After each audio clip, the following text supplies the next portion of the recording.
قیس احمد ولې د شاهد افریدي د ویکټو ترلاسه کولو ارمان لري؟ سلام ستړي مشئ، زموږ چینل ته په خیر راغلی.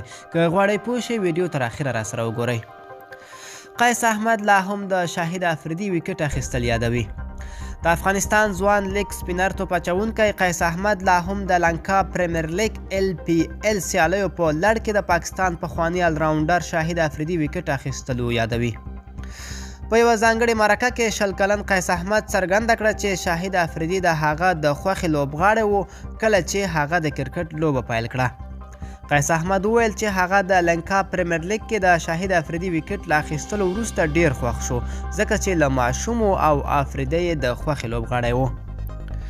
قیس احمد زیاته کړه، زه خوشحاله وم کله چې زه د افریدي ویکټ ترلاسه کوم، مګر په یو څه لږ هم خفه شوم ځکه چې هغه زما د خوښې کرکټر دی.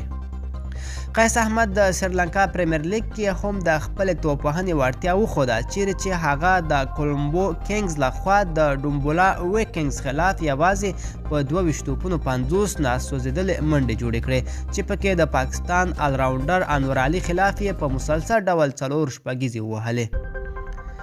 قیس احمد وویل چې ما تل د کوچ څخه غوښتنه کړې چې ما ته په توپ وهنه کې مخکې فرصت راکړي، ځکه چې زه ښه توپ وهنه کولی شم.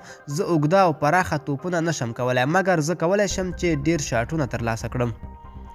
قیس احمد وویل چې انور علي زما ښه ملګری دی، هغه ما سره ښه سلوک کوي. زه ښه احساس کوم کله چې یو غټ کرکټر ستاسو درناوی وکړي.